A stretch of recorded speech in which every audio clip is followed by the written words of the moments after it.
The cameras flashed, the crowd froze.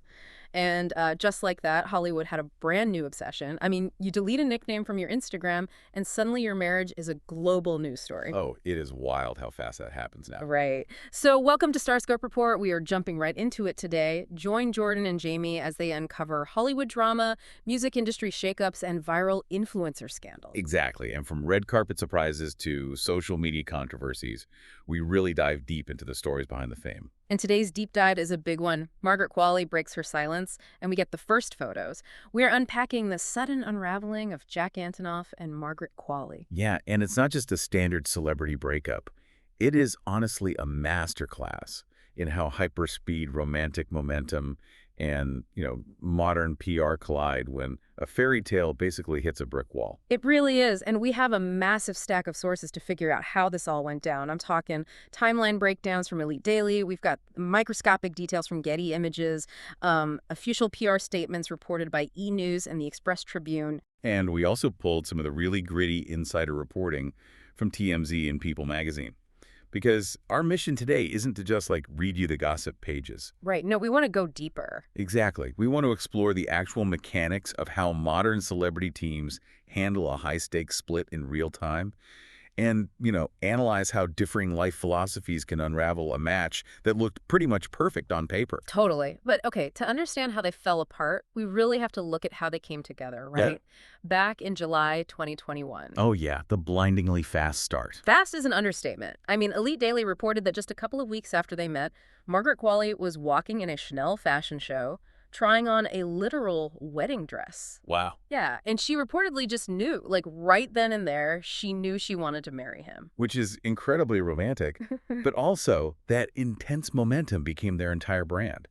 I mean, Jack Antonoff produces some of the most emotionally charged pop music of our generation. Right, he works with everyone. Taylor Swift, Lana Del Rey. Yeah, and he leaned completely into this narrative. About 2 years into the relationship, he and Lana Del Rey released a duet that was literally titled Margaret. Oh, wait, is that the one where the chorus is just... Yep, the chorus is just the phrase, "When you know, you know." Wow, so they cemented the relationship in pop culture history before they even walked down the aisle. Exactly. And that kind of narrative, I mean, from the outside, it is intoxicating.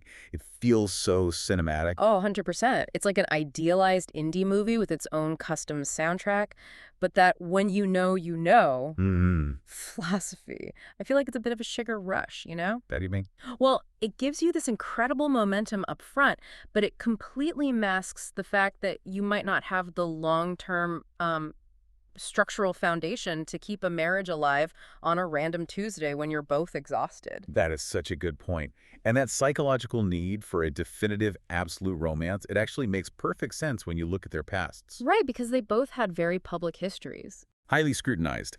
Margaret had those brief but very loud romances with Pete Davidson and Shia LaBeouf. And Jack had that highly dissected 5-year relationship with Lena Dunham. Oh, right, the Lena Dunham era. That was everywhere. It was. So when you have lived through public breakups that complicated, there's this deep, almost subconscious craving for a relationship that feels like destiny. It provides safety. So they rushed toward the altar to lock in that safety. And that all culminated in their August 2023 wedding in Long Beach Island, New Jersey. Which was, frankly, chaotic. Oh, absolute spectacle. Thousands of Taylor Swift superfans literally swarmed the venue. Local authorities had to shut down the streets. I remember that. Jack even wrote a song later called Dirty Wedding Dress, where he referenced his irritation with the crowds. Yeah, but that wedding is almost a perfect metaphor for the relationship itself. A beautiful, intimate commitment that just gets entirely consumed by the public spectacle of their fame. Oh, for sure. But as perfect as that sounds, wait till you hear how quickly the digital breadcrumbs started falling apart. Because a relationship built on public spectacle is incredibly fragile. Right, because the moment the spectacle stops, the silence becomes deafening. And for them, that silence really started with the digital footprint. Yes. According to Elite Daily, the first real structural shift happened in April 2026. Margaret changed her Instagram handle. She went from Isma Star to Sarah Margaret Qualley 23. Which, to a casual observer, sounds completely innocuous. Yeah. So what? She updated her handle. That's exactly who cares, right. But Isimo was actually a deeply affectionate nickname Jack used for her. He revealed it in a 2024 Bleachers track. Yeah. So by removing it, she wasn't just updating a profile, she was digitally decoupling her identity from his. Wow. It's like in the modern era, social media activity is essentially the first draft of a press It release. really is. And the media didn't have to wait long for the second draft. No, they did not. The actual tipping point came on July 3rd, 2026, the Taylor Swift and Travis Kelce wedding in New York. Which was huge. Massive. And if you are Jack Antonoff and Margaret Qualley, you are on the absolute inner circle VIP guest list for that event. Of course. Yet Jack showed up to Madison Square Garden with his sister, Rachel Antonoff, as his date. Yeah, that was the moment everyone kind of gasped. And immediately following that, Margaret executed what we basically call the scrub. She systematically went through and removed photos of Jack from her Instagram grid, including all their wedding pictures. And see, this is where the PR strategy becomes highly visible. Because the scrub is rarely a spontaneous emotional act for someone at her level of fame. Wait, I have to push back on that a little bit. I don't buy that it's purely strategic. No. No. I mean, if you have a massive PR team advising you, they know for a fact that deleting a wedding photo will trigger a global media meltdown. Yeah. Why would a publicist greenlight that? Isn't it more likely she was just furious and wanted his face off her page and didn't care about the consequences? Well, there is always human emotion involved, sure. Yeah. But the execution of it is calculated. Think about the mechanics of narrative reclamation. Narrative reclamation. Yeah, when a celebrity scrubs their grid, they are intentionally creating a vacuum. It forces the public and the media algorithms to adjust to the idea of them as an individual again before the official split is even announced. Oh, interesting. So it softens the blow. Exactly. By the time the actual PR statement drops, the public has already spent 3 weeks getting used to the idea that they aren't together. It's a way of controlling the pacing of the fallout. Okay, that makes sense. But while that vacuum existed, the media went to work. TMZ actually did the logistical legwork. They checked her alibi for the Swift-Kelce wedding. And what did they find? They reported she had no professional excuse for being absent. She'd already wrapped filming on the thriller King Snake in June, and her next project, Possession, hadn't started shooting yet. Oh. Yeah, so her absence was a deliberate choice. But, you know, if you're loving these Hollywood twists, make sure you're subscribed. We've got even crazier stories ahead on StarScope Report. We definitely do. And that digital silence eventually backed them into a corner. When you rely on subtle social media clues, you invite endless speculation. Right, and the speculation reached a fever pitch. Right. Which brings us to the titular moment of this whole saga. Margaret breaking her silence and the emergence of the first post-split photos. Yes. July 22nd, 2026. So the paparazzi finally catch up with her. She's on the set of Possession in Jersey City, and Getty Images drops the gallery. And the visual contrast from her fairy tale wedding is just jarring. Paint the picture for us. Well, she is running through the streets in full costume. She's wearing this heavy black button cardigan, a long dark skirt, tights, short heels, and her hair is pulled back in a loose braid. She looks incredibly intense, completely absorbed in the work. And on that exact same day, Jack is spotted right across the river. Oh, really? Yeah. Geo News picked up a sighting in Brooklyn Heights. Jack is walking with his sister Rachel again.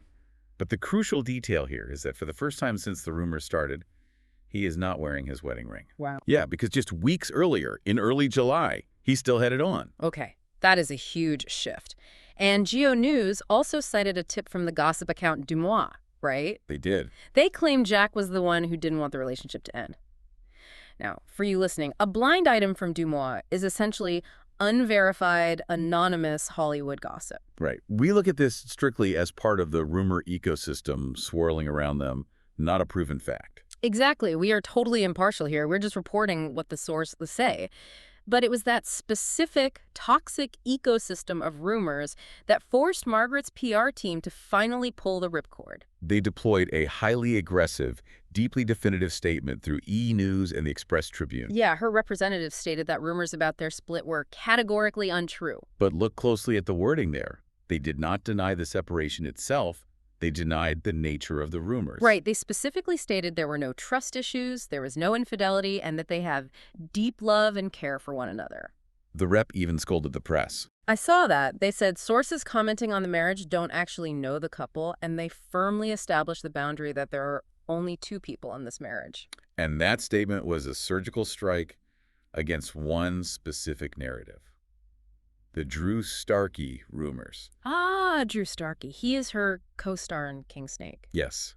The South China Morning Post noted that fans had been circulating photos of Margaret and Drew hanging out casually, like at a pool in a basketball game. Just trying to connect the dots and suggest she had moved on. But hold on, the YouTube channel Solviara pointed out a really crucial detail here. Oh, was that? There are no official divorce filings yet.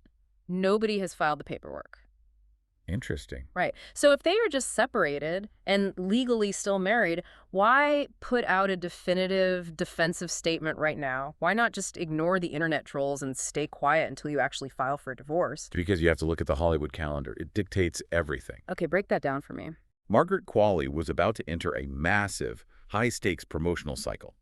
She has King Snake, she has Possession, and she has a romantic drama called Love of Your Life, premiering at the Toronto International Film Festival. Oh, wow. So she's everywhere. Yes, and after TIFF, it hits Prime Video in October.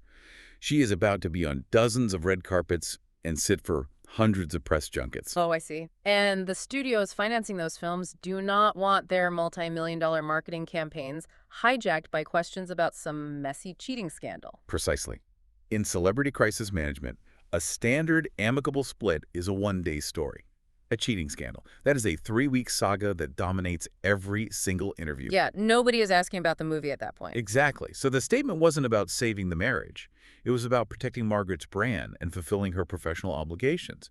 They needed to systematically clean the slate before she stepped in front of the cameras at TIFF. That makes total sense. And that is not even the wildest part, because later we find out the actual reasons they split, which brings us to the core conflict. If we move past the PR mechanics and the salacious internet rumors, what actually happened to these two?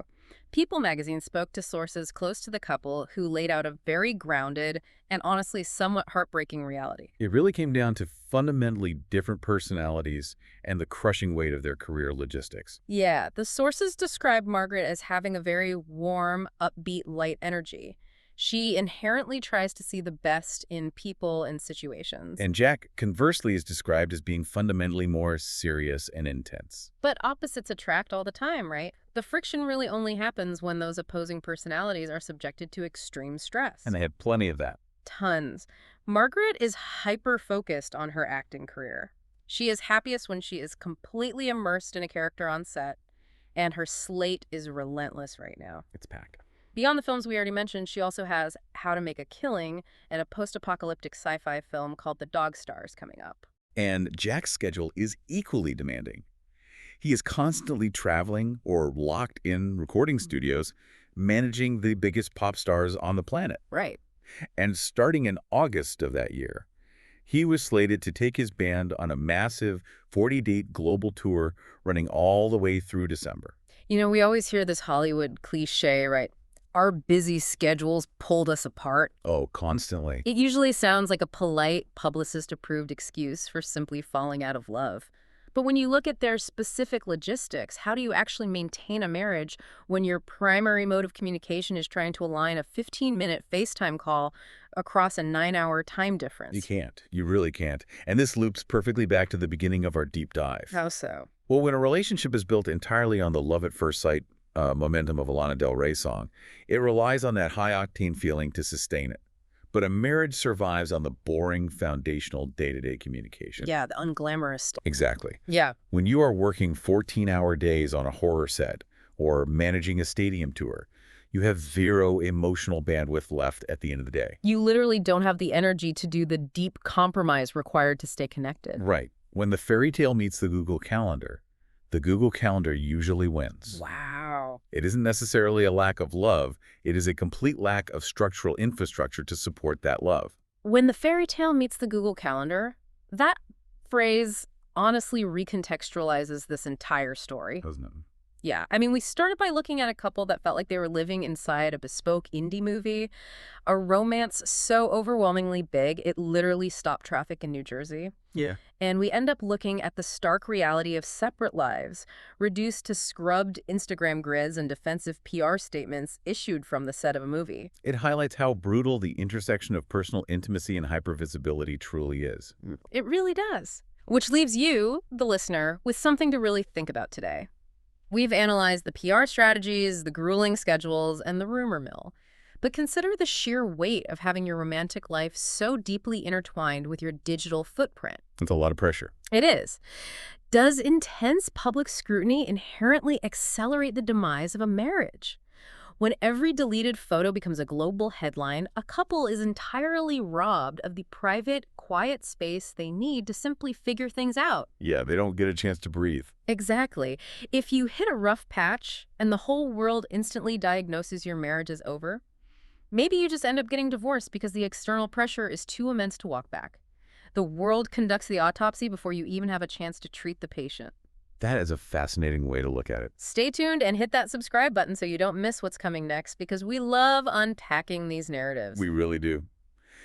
You've been listening to StarScope Report, where Jordan and Jamie uncover the stories shaping Hollywood, music, and pop culture. Thanks for tuning in, and don't forget to subscribe for more stories that keep the stars shining. Take care.